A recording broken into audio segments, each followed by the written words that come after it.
everybody. Yeah, today we would like to settle a score about a heated debate, argument sometimes around the braai, where people often have different opinions about what's the best steak, a rump steak or sirloin. And today we're going to show you what we think. It's only our opinion, but I'm definitely sure you'll enjoy it. So first of all, what we do is we got a rump, and the big difference between rump and sirloin obviously is you get to the butcher shop, and more than often rump is cheaper than sirloin, and maybe that will tell us something about sirloin, but maybe it's just my luck for getting rump always at a good price. Rump's big drawback is it's got a couple of sinews, if I just can show you there, that runs through it, which often is not something that people like on their plates, but a very tasty piece of meat that absorbs the flavors very well. And we're going to show you what we do with it. First of all, we got a little double roaster. Open this thing always. There's a little lid in the way. Let's just crack the lid, put some, and this is normal Italian dressing. It's nothing fancy about it. Take a piece of rump, you put it in there, and always you eat a decent piece of rump if you want to braai. Decent piece of rump. These small paper thin slices doesn't work at all.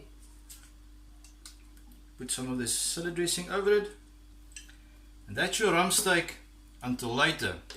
So let's just put it out the way there. We want to keep it at room temperature. When meat comes out of the fridge, it often leads to your meat being tough. Room temperature, we leave it there for a while, and then we'll put it on the barbecue. And that's the last time I'll ever refer to a barbecue, because there's a big difference between a barbecue and a braai. A braai is a braai, and a barbecue is something else, completely different. So, being a boertjie, I'll always refer to braai, because that's what we do. Right, sirloin. It's debatable if this is a piece of sirloin. I've asked the guy to send me a piece of sirloin. It doesn't matter for the argument today. It's useless to get involved in that. But sirloin is a piece that's run from the neck to the rump on a beef, and it's a long piece. So normally the guys cut it in blocks, and they call it Scotch fillet, and they call it sirloin, and they depends on where it's situated on the positioning of the back. The grain, as you can see, runs in the length of it, and that's where butchers then come and cut a piece of steak across it, and that's where I differ with all of them, because you don't cut sirloin across the grain. Any other meat I agree with, you cut across the grain, but sirloin you can't do that. The simple reason for that, you take that piece of sirloin, you cut it with the grain about 2-3 centimeters wide, nice pieces, something like this.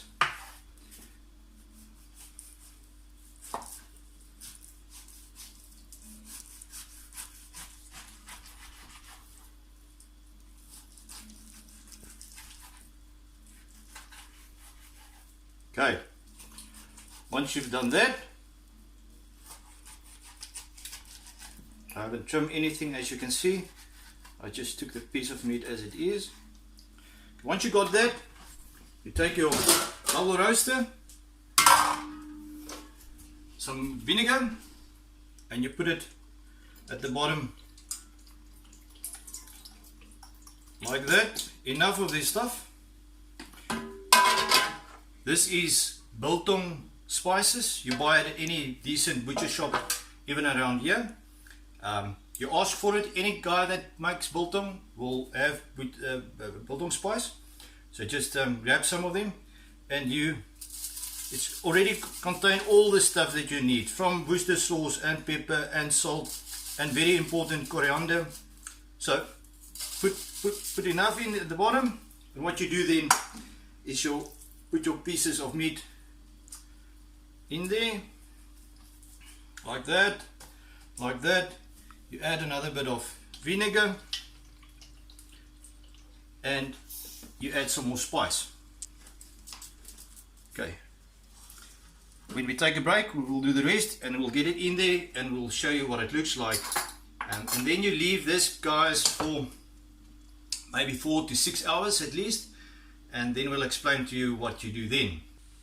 Okay, we've cut our sirloin into 2 to 3 centimeter slices. They look like this now. We've spiced them. You can see the vinegar, and we're going to leave this bad boys for, as I say, about 4 to 6 hours, and then we'll show you. In the meantime, guys, for those folks, we're doing this in English today. A lot of friends and people have asked and say they're watching the videos, and thank you for everybody that watched the videos, but they can't understand what we're saying. They say stuff that we make looks nice and it looks like they want to try it, but they can't understand what we're saying. So for those people's sake, we're going to do this from now on in English. Yeah, it's not my mother tongue. I normally speak English only in self-defense, but we'll see how it goes. Now, for those that had a couple of questions about do we prepare donkey and things like that, no, it is a song. It's a little game that we play often when we braai. It's called the Singing Chef Song. TSS is the game's name, whereby I start with a song and I say which song I'm going to sing. If I'm right, well, it's got dire consequences for you, and that's it sometimes can lead to a quick game and some laughter. So yes, for you to understand it, we'll quickly just explain in English as well what we do. I'll put in a song, it will go like, oh, and you're going to tell me which song I'm going to sing. If you're right, obviously you win. I'm right, consequences. Good, so let's see, let's get one. Oh, oh sole mio. No guys, it's not that one. It's a song made famous by a South African singer, Gene Rockwell, in the 70s. And it starts like this, obviously, oh. So it goes like this, and I'm going to try my best. Oh, heart, I hear you beating. Heart, you heard all that you say. En dan gaan hy aan. Oh, sorry, and then it carries on. But now you know about the song. You've lost the first one, and we'll play it again. See you later. Alright guys, it's time for this bad boy to shine. I've turned it once or twice. In the meantime, it looks like this at the moment. You can see that Italian salad dressing has done its job, and I reckon we're in for a surprise. That for the moment. We got the sirloin. I've turned in between. It's looking like this at the moment. I'll give it another turn, and then we'll get to them, because they also need a turn, eh? So for now, let's get this bad boy on the braai there. Yeah, this is where the fun starts, because now you're going to see the braai is actually a barbecue. But we need to realize we're in Auckland, and we don't have water, it's still dry. Open fires are not really a wise thing at this stage. Add lockdown to it, and we know we don't want to be in a situation where we get all people out of the bubble to come and assist us in a time like this. So for now, bear with us. No open fires. We do it on this little machine. You call it a barbecue. But the positive to this is your restaurant's way of doing it, so you can expect a restaurant quality steak once it comes up from the grill. So let's do it. We've heated these little one's up. There we go. And the sound will tell you we're in for it. And we're going to jack it up as far as we can. We leave it there. You want to sear it on both sides, so you've got that nice black stripes, and seal it off on the outside so the moisture stays inside. And then when we get back, we'll show you what we do. Okay guys, in the meantime, we've added a piece of boerewors and boerewors.nz. So delivered to your house in these times. This guy ready. You can put him on the side there. Now it's time. Just want to turn this boerewors quickly so I can carry on. In the meantime, while this steak is resting, this is now the time to baste your steak with your favorite barbecue sauce. If you want to add barbecue sauce, there's some good sauces on the market, and next time probably we can show you how to make your own. So there it is on this side. I'm going to turn it over on the other side and do the same thing.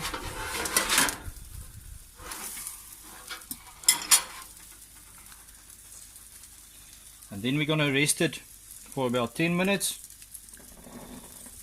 And then we're going to plate this guy. And then we need to give this the sirloin steak a time to shine. But for now, we're going to just leave it. And when we see you again, we show you what it looks in the plate. Got a bit of a garlic roll in the oven, the salad. So let's see how it goes. Okay guys, and this is where it's happening. We're going to put a piece of that garlic bread, cheese on the plate. You can see how the cheese is melted. And now for the big thing, let's cut a piece of this guy.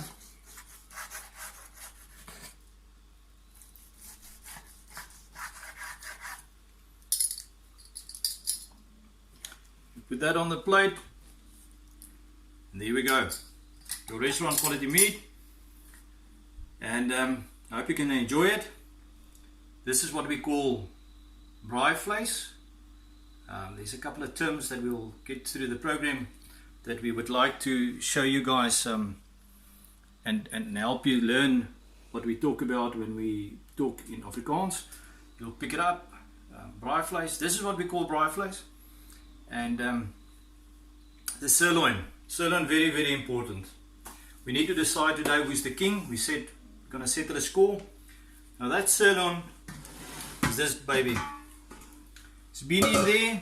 What you do now with this guy, you're going to keep it away from the fire. Very importantly, you're going to grab yourself one of these S-hooks from that same butcher store that makes the biltong. You're going to chuck it through there. You're going to hang this baby. You're going to put it in a well ventilated place, out of the way of any flies and those sort of things. If you've got a fan is not bad for the first night. Pieces of newspaper at the bottom, because this guy will drip. And sirloin, definitely best biltong that you can have, and you can make it yourself. Best biltong, best braai steak, restaurant quality. Good. The biltong, once you hang it, 3-4 days later, you can expect it to look something like this. And now it all depends on how do you prefer your biltong. Do you like it a little bit more moist, a little bit more dry? And obviously you prolong the time it hangs, and that will give you a good result. So guys, yes, thank you for watching. We really appreciate your support.